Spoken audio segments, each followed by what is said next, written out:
A gente ama os Hokages da Vila da Folha, né? São 7 no total até hoje. Mas infelizmente mais da metade desses caras casca grossa já foram jogar na reserva do Vasco, né? Alguns até jovens demais. Tem uns até que você nem sabe como é que morreu. Vem comigo rever como é que foi a vida e a morte de todos os Hokages de Konoha. Vamos lá.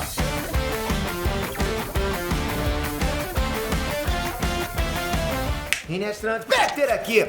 Galera, os Hokages, eles são os ninjas mais casca-grossa na Vila da Folha no tempo deles. Mas nem mesmo eles conseguem escapar do maior inimigo de todos, né? A morte. Isso é inevitável. Tem jeito. Konoha tem mais de 100 anos de fundação e os primeiros Hokages não viveram para acompanhar a história da vila. Outros morreram cedo demais, já não conseguiram aproveitar aquela cadeira colchoada lá de Hokage. Nesse vídeo a ideia é a gente relembrar como é que foi a morte de cada Hokage. Mas para isso, não deixa o like morrer. Não deixa o like acabar. Não deixa o like. Pô, obrigado de coração, galera. Ajuda demais. Vamos lá. Primeiro Hokage, Hashirama Senju. O primeirão em Hashirama. Esse é maneiro demais, né? É até hoje considerado por muitos como o deus do shinobi. O Hokage mais forte da história.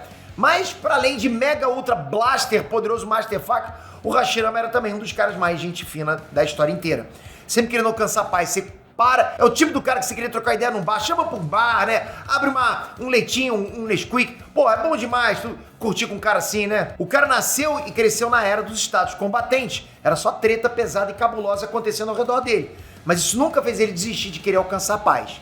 Mesmo que para isso precisasse sacrificar a própria vida. E a gente vê isso muito bem num dos muitos embates entre o Hashirama e o Madara Uchiha, que eram os maiores rivais. O Madara falou, eu vou topar me render se você matar o Tobirama ou se matar. E o Hashirama, sem nem pensar duas vezes, pegou a kunai e se preparou para furar o próprio bucho em nome da paz. Olha isso, em nome da paz, da união entre os clãs Senju e Uchiha. Esse cara é brabo demais. No final das contas deu tudo certo, ninguém precisou se matar e eles alcançaram a paz. Os clãs estavam lá tretando naquela região, se juntaram e formaram uma vila que o Madara deu o nome de Konohagakure no Sato, a vila oculta da Folha. Mas como essa vila precisava de um líder que representasse, que protegesse a vila, o Hashirama quis indicar o Madara para o cargo. Pois é, se fosse pelo Hashirama, o Madara seria o primeiro Hokage. Isso é surreal, olha isso. Falei pra vocês que esse cara é gente boa, mas infelizmente pro Madarão, país do fogo e opinião popular de Konoha, era que o Hashirama deveria ser o Hokage, né? A sombra do fogo. E assim foi feito. A verdadeira causa da morte do Hashirama é desconhecida. Isso é um dos maiores mistérios de Naruto inteiro. Tem até vídeo antigo de teoria aqui no canal tentando descobrir qual é que foi a causa da morte do Hashirama, mas a gente não tem nada oficial. O que a gente sabe é que depois de virar Hokage, o Hashirama saiu na porrada muitas vezes com o Madara e derrotou ele. Chegou até a matar ele. Mas depois disso a gente não sabe. O Hashirama morreu em algum ponto antes da primeira guerra ninja, vivendo o suficiente para ver a neta dele, a Tsunade, né, quando ela ainda era muito criança, uma mequetrefa. Segundo Hokage, Tobirama Senju. Depois que o Hashirama morreu, quem assumiu o chapéu de Hokage foi o irmão caçula dele, Tobirama. Esse era nervoso. O Hashirama queria que o Madara fosse o segundo, mas não foi isso que rolou.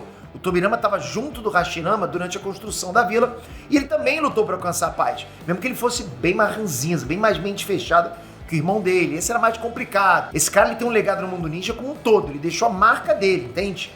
Muita gente conhece esse cara, ele é um fenômeno. Ele ficou conhecido por revolucionar o sistema ninja como um todo. Foi ele que criou organizações como a Academia Ninja, Ambu, a Polícia Militar da Folha, né? Que era um sistema judicial que a vila tinha, onde os Uchiha governavam, né? Como um sinal de confiança. E ele também acreditava muito na vontade do fogo, tanto que ele passou para a próxima geração. O Tobirama ele foi um Hokage polêmico, né? Já que as políticas dele meio que segregou os Uchihas do resto da sociedade. E colocar eles na frente da PM de Konoha foi só um jeito de dar um agradinho pra eles não reclamarem, né? E manter eles no controle. E isso, com o tempo, não deu certo, né? Foi criando uma revolta nos Uchiha e deu toda aquela M que a gente já viu. Mas, por mais que ele tenha feito bastante bosta, né? Que gerou uma bola de bosta gigante, os feitos dele meio que estruturaram todo o sistema shinobi mundial. Infelizmente, o Tobirama não ficou muito tempo no cargo.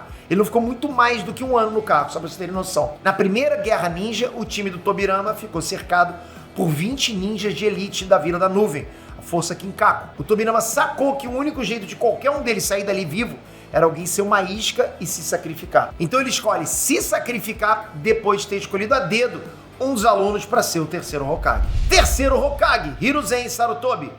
Pois é, falei pra vocês, terceirão foi escolhido a dedo pelo segundo Hokage. O Hiruzen foi um dos alunos do Tobirama e o cara foi nomeado ali, no meio da guerra mesmo, sabe? Acontecendo a guerra. Tobirama morreu e foi ele quem assumiu o chapéu e liderou Konoha no resto da guerra, que terminou com um amistício. Diferente do Hashirama e do Tobirama, o Hiruzen teve muito tempo para aproveitar o banquinho de Hokage. Ele participou de todas as guerras. Ok, que numa ele estava morto, beleza.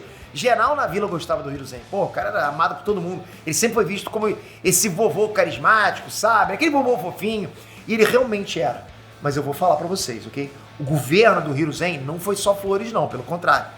Bom, com mais de 40 anos no cargo, acho que ele teve mais tempo de fazer M do que todos os outros. 40 anos, pô, os outros ficaram bem pouquinho. Se o Tobirama começou errando ao segregar os Uchihas, o Hiruzen piorou tudo. Depois que o Obito atacou Konoha, isso só piorou porque a galera suspeitou dos Uchihas. E eles foram colocados sob vigilância da Anbu e foram forçados a viver num canto da vila, banidos do resto da comunidade. Aí já era. Os Uchihas explodiram e decidiram que iam fazer um golpe de estado. E a história você já conhece. O Itachi, uma criança de 13 anos, teve que assassinar a própria família pelo bem da vila, né? E uma coisa importante pra gente dizer é que a maior parte dessas decisões foram tomadas pelo Danzo e pelos outros dois velhos lá. O Hiruzen era contra segregar os Uchihas. Era contra botar o Itachi como agente duplo. E era contra também o massacre do clã, lógico. Mas o problema do Hiruzen é que ele foi muito frouxo em não cortar as asinhas lá do Danzo logo no início. Sendo que essa não foi nem a primeira cagada do Hiruzen, entende?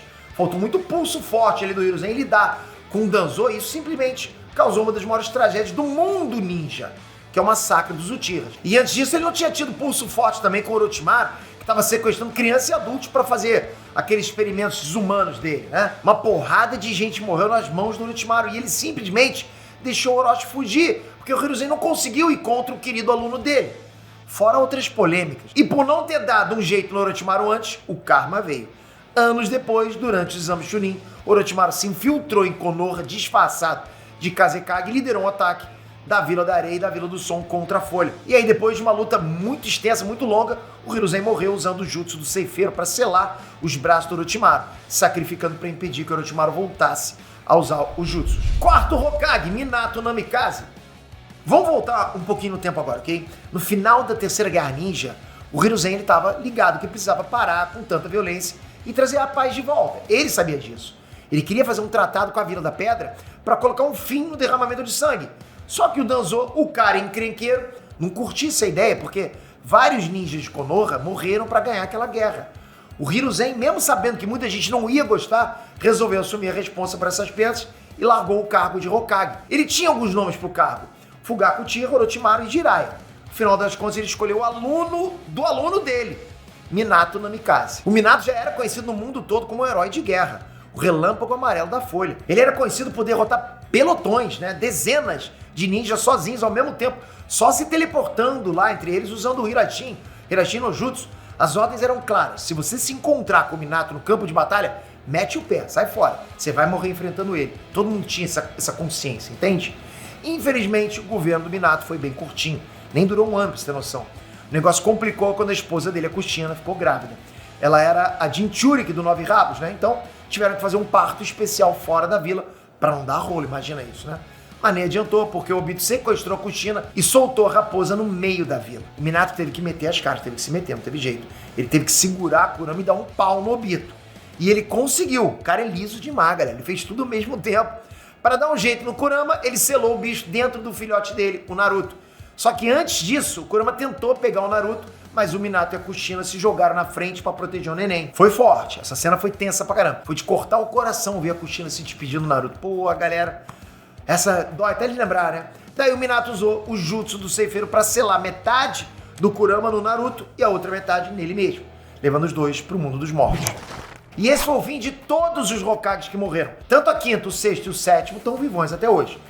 Por enquanto, né? A gente não sabe. Mas quem será que foi o pior Hokage entre todos? E o melhor? Comenta aqui quem que você acha. Se você quiser, eu trago até um vídeo discutindo isso também. Comentem! E não esquece, se inscreve no canal pra gente sempre continuar trazendo o universo de Naruto. Esse é o canal que você encontra o universo de Naruto com muita profundidade, com muito amor, que a gente gosta demais de conversar sobre isso aqui. Então, se inscreve aqui, espero você no próximo vídeo. Valeu, galera! Fui!